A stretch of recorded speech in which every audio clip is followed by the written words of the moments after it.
তোমরা সকালে ঘুম থেকে উঠে প্রথমে কি খোঁজো? স্মার্টফোন নাকি এক কাপ ধোঁয়া ওঠা গরম চা? সত্যি বলো তো, ফোনটা 1 ঘন্টা না ধরলেও চলে, কিন্তু চা না পেলে মনে হয় পুরো সিস্টেমটাই হ্যাং করে গেছে। কি তাই না? আচ্ছা, কখনো ভেবে দেখেছো সারা পৃথিবীতে জলের পরে সবচেয়ে বেশি কোন পানীয়টি পান করা হয়? সেটা হলো চা। এমনকি আমি এই বাক্যটা শেষ করতে করতে পৃথিবীতে কয়েক লাখ মানুষ চায়ের কাপে চুমুক দিয়ে দিল। কিন্তু আমাদের বাঙালিদের কাছে চা কি শুধুই একটা পানীয়, নাকি এর পিছনে লুকিয়ে আছে কোনো এক গভীর বিজ্ঞান আর তার পিছনের ইতিহাস? আজ আমরা চায়ের ধোঁয়ার ভেতরে ঢুকে খুঁজবো আসল রহস্য। নমস্কার, আমি অমিত। তোমরা দেখছো কিউরিয়াস বাঙালি। চলুন শুরু করা যাক আমাদের প্রথম পর্ব।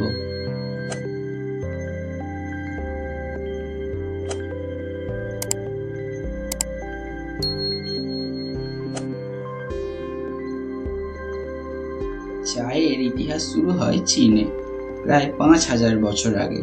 কিন্তু ভারতে এর প্রবেশ ব্রিটিশদের হাত ধরেই। মজার ব্যাপার কি জানো, 1920 এবং 30-এর দশকে বাঙালিরা কিন্তু আদেও চা খোর ছিল না। ব্রিটিশরা তখন এক বিশাল মার্কেটিং ক্যাম্পেইন শুরু করে। রেল স্টেশন আর ট্রাম স্টেশনে বড় বড় হোর্ডিং লাগানো হতো। সেখানে লেখা থাকতো চা খেলে নাকি ক্লান্তি দূর হয় এবং ম্যালেরিয়া কমে। কোম্পানিগুলো তখন ফ্রিতে চা বিলি করত, যাতে মানুষের নেশা ধরে। সেই থেকেই শুরু হয় আমাদের এই চায়ের সিলসিলা। আজ আমাদের রক্তে লোহা কম, চা বেশি। বাঙালির আড্ডা, কবিতা, প্রেম কিংবা রাজনীতি সবই আজ এই একটা কাপে বন্দি।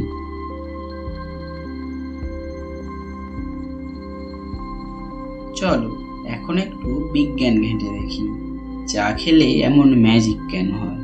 চায়ের পাতার ভেতর লুকিয়ে আছে 3জন আসল সুপারহিরো: ক্যাফেন, থিওব্রোমিন আর এল-থিয়ানিন।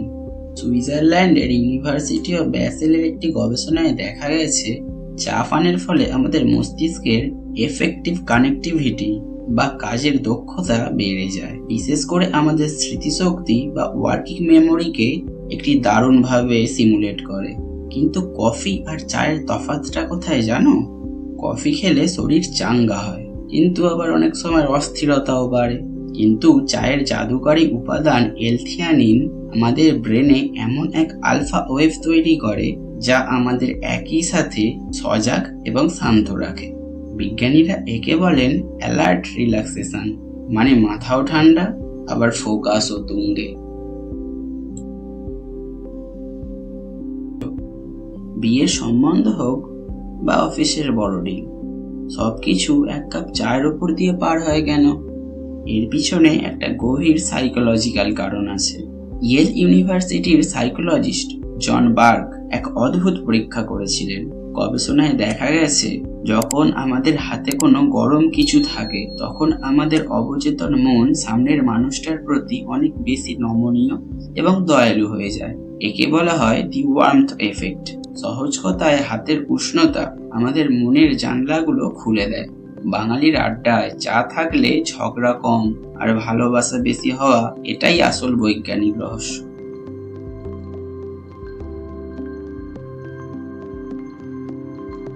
শুধু আড্ডা নয়, স্বাস্থ্যের জন্যও চা কিন্তু দারুণ উপকারী একটি জিনিস। হার্ভার্ড মেডিকেল কলেজের রিপোর্ট অনুযায়ী চায়ে থাকা ফ্ল্যাভোনোইডস আমাদের হৃদরোগের ঝুঁকি কমাতে সাহায্য করে। তবে মনে রাখবেন, অতিরিক্ত চিনি আর দুধ কিন্তু এই গুণাগুণ কিছুটা কমিয়ে দিতে পারে। আর একটি মজার ইনফরমেশন, পৃথিবীতে সব থেকে দামি চা হলো চীনের দ্য হংপাও, যার 1 কেজির দাম প্রায় 1 কোটি টাকারও বেশি। ওটা খেতে গেলে আমাদের বাঙালিদের হয়তো একটা কিডনি বা বড় কোনো ইএমআই প্ল্যান লাগবে। তাই চা শুধু এক কাপ লিকুইড নয়, এটা আমাদের সকলের ইন্সপিরেশন, বিকেলের আড্ডার জ্বালানি আর কখনো কখনো মন খারাপের থেরাপি। 1 কাপ চা মানেই নিজের সাথে কাটানো অন্তত 10টা মিনিট। বলো তো, তোমার প্রিয় চা কোনটা?